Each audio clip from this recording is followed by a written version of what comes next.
Hello everyone! This is my second video of the series giving you advice in English so you can practice your listening, and by applying the advice that I will give you, you can better your speaking fluency. And I'm gonna talk about today something that I've been thinking hard for the past 2 weeks. And this is something that most of us are not conscious when we are trying to learn the English language, when we are trying to learn to speak English. But it's something really important. It's so important that if we do not take care of this, we will not understand why we are not able to speak English fluently. And I'm talking about the feedback, okay? When you are learning a new language, your second language, or your third, or whichever it is, there's something that you must be really conscious about. And I talked about this on my last video about on this series. And it's that this is not your native language, so it's completely normal that you are making mistakes whenever you're speaking the language. Even I make mistakes. When I watched the video the second time, I noticed that I made some mistakes. I noticed that I could have said some things in a different way that they will sound better or easier to understand when I recorded the video. And that's completely normal. Even when I record videos in Spanish, I have second thoughts on the things that I'm saying, and I take my time to cut the parts where I feel that I said some things that were not necessarily explaining the idea that I had back then at the moment. And I take my time to cut those parts and record again those parts with different words that express the ideas that I wanted to share better. And look, we are not really conscious about this. Making mistakes is completely normal, because when we are studying the language, which most of us study the language in academies, in school, and following always the regular methodology, we have always the teachers correcting every single mistake that we make, okay? And this is something really important that you need to understand. When someone corrects you, when someone gives you feedback, and gives you this feedback in a way that, you make the mistake and they immediately correct you, what your brain is going to feel is like you are getting your hand slapped like this, or it'll be like you putting your hand above the fire and getting your head burned. Subconsciously, your brain is gonna tell you, okay, I don't want to feel that. I don't want to feel that again. Please don't do that again, because I don't want to feel pain. Your brain literally feel like you are experiencing pain, physical pain. Okay? So whenever someone corrects you when you're speaking, and one of the things which make this one even worse is that they correct you by interrupting you when you are expressing yourself in English. It's like, okay, let's suppose that you are in a class right now. I'm the teacher, and I tell you, tell me about your day. How was your day today? And you start speaking about your day, you start explaining how your day was, and then you make a mistake. As I told you in the past, 80% of the time when you are starting to speak a language, a new language, 80% of the time you're going to make mistakes.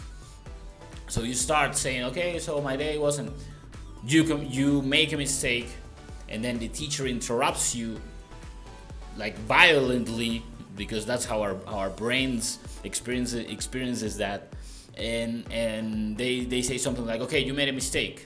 No, that's not how you say that.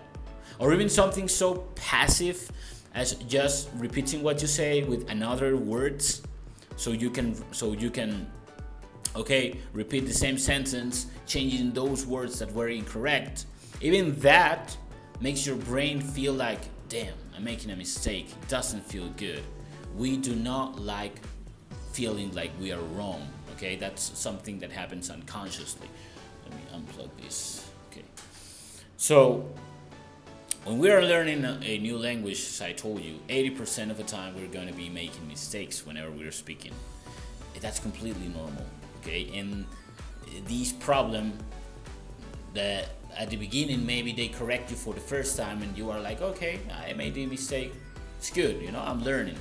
But with this, when this happens over and over and over and over again, your brain is like getting slapped and slapped and slapped and slapped and feeling painful. And then what your brain does, it's okay. We do not like feeling pain. Okay, so from now on, you are not going to be able to express yourself in English because I don't want you to get hurt. We are getting hurt. So your brain makes that decision and then you don't understand why. Even though you are able to understand when someone talks to you, even though you know most of the grammatical rules, even though you know a hell of a lot of vocabulary, you still are not able to express yourself in English fluently. And you still need to think in Spanish before saying something in English. And you do not understand what else could you be doing wrong. What's left? What else do you need to learn in order to be able to speak English fluently? And there's nothing left. Actually, what you've got to do is to start changing the way you feel whenever you're speaking English. Okay? Or, of course, you can avoid this problem by not taking classes with a teacher that is interrupting you and correcting you every single time you make a mistake. There are different ways that you can be corrected without your brain feeling that pain. There are different ways. Those are the ways that we use in our tutoring program. Okay? Just to let you know. And one of those ways is recording yourself. Okay? You record yourself saying something, explaining something, talking about something that you're really interested in, like that you're really into. Like it's not like speaking because you want to practice your English, but you start speaking because you're really into that theme, into that subject, and you want to give your opinion, just like I'm doing right now. After this video, I'm going to start listening to myself, taking notes of the things that I said that could have been said better, and then apply the same technique that I'm going to give you. So you listen to yourself again, you take notes on the mistakes you made the correct sentences of how you could have said those things better, or how could you said those sentences correctly.